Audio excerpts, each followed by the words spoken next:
Le vice-premier ministre et ministre des Affaires étrangères d'Amak Amakonnen a reçu le ministre rwandais des Affaires étrangères.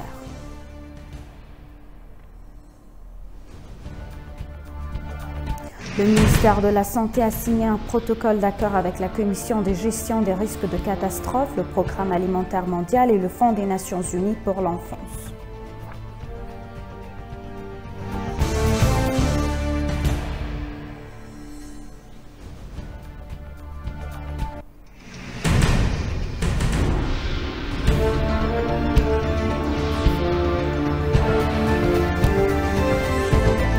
Bienvenue chers téléspectateurs, c'est Aline Teibaro avec le journal du 12 août.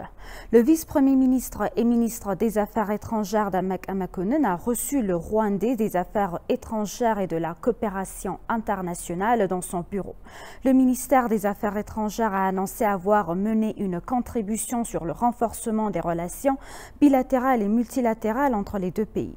On se rappellera qu'avec le ministre Vincent Biruta s'est entretenu plus tôt avec le Premier ministre Abiy Ahmed.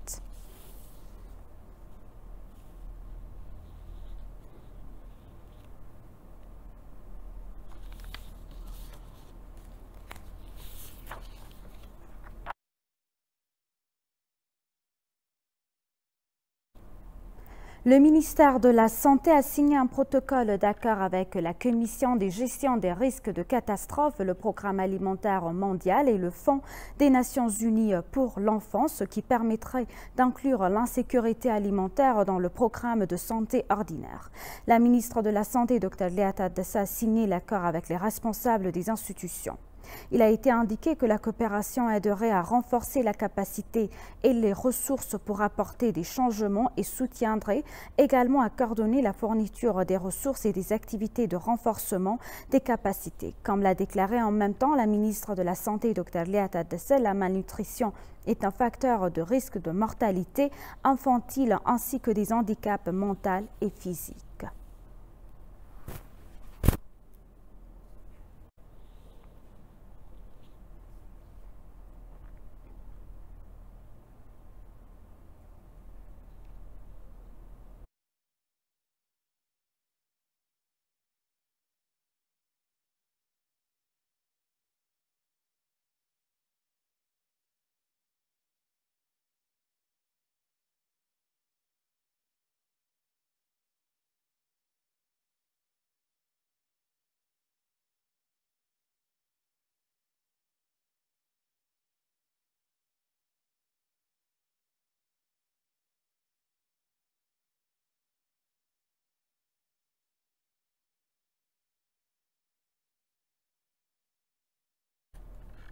Le ministère du Travail et des compétences enrichies a mis en service le système d'information sur le marché de travail éthiopien pour garantir les droits, la sécurité et l'utilisation équitable des citoyens et pour gérer les ressources humaines disponibles de manière moderne.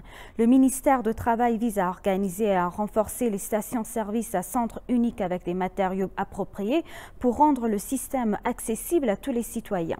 Sur cette base, il a remis un support matériel d'enregistrement biométrique à toutes les régions et administrations municipales qui peuvent renforcer l'accès au système d'information sur le marché du travail.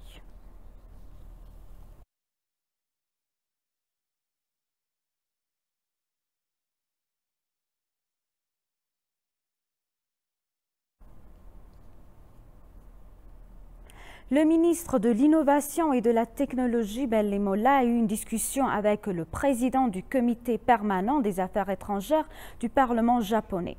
Lorsque le ministre a reçu Dr Abe Toshik, président de la commission permanente des affaires étrangères du Parlement japonais, dans son bureau et a discuté, il a donné des conseils sur les questions qui permettent un travail conjoint entre l'Éthiopie et le Japon et sur le travail à effectuer avec le soutien de l'Agence japonaise de coopération internationale.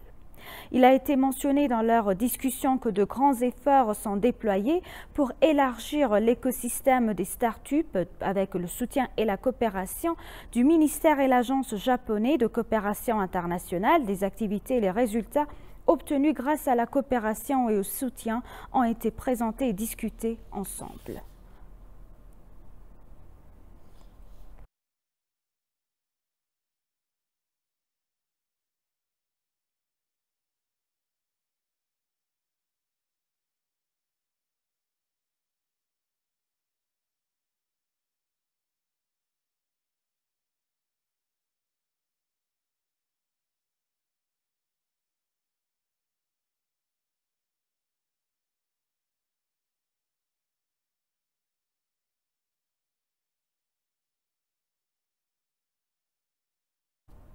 Le vaisseau spatial russe Luna 25 serait le premier voyage de la Russie sur la Lune depuis la mission de l'Union soviétique en 1976. En particulier, il a été souligné que le programme spatial était mené par la Russie sans aucune coopération avec l'Agence spatiale européenne. D'autre part, le vaisseau spatial russe actuel est également destiné à être le premier à atterrir au pôle sud de la Lune selon le rapport.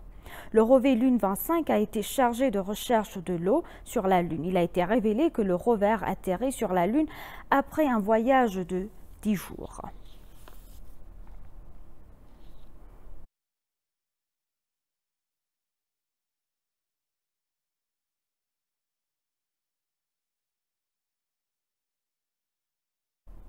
Calix Chemical & Pharmaceutical, une société indienne géante qui fournit 60% des médicaments contre le paludisme et tuberculose dans le monde, a exprimé son désir à investir dans le parc industriel de Gilindo.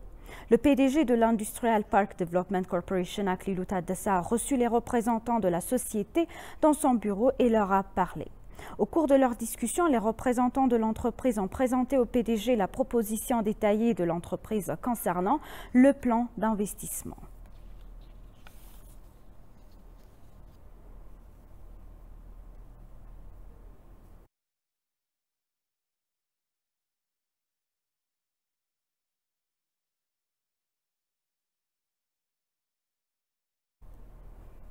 Et pour conclure le journal, les États-Unis affirment qu'il ne suffit pas de réduire les émissions de gaz polluants pour faire face à l'augmentation de la population de l'air dans le monde.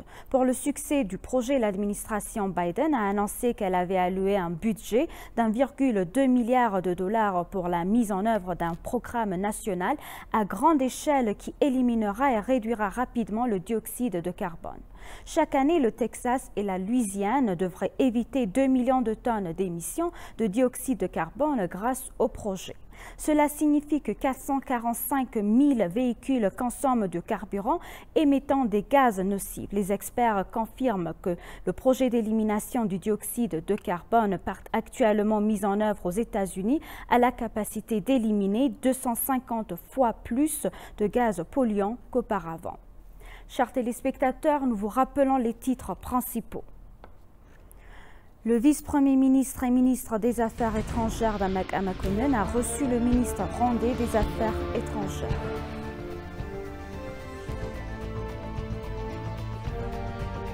Le ministère de la Santé a signé un protocole d'accord avec la mission des gestions de risques de catastrophe, le Programme alimentaire mondial et le Fonds des Nations Unies pour l'enfance.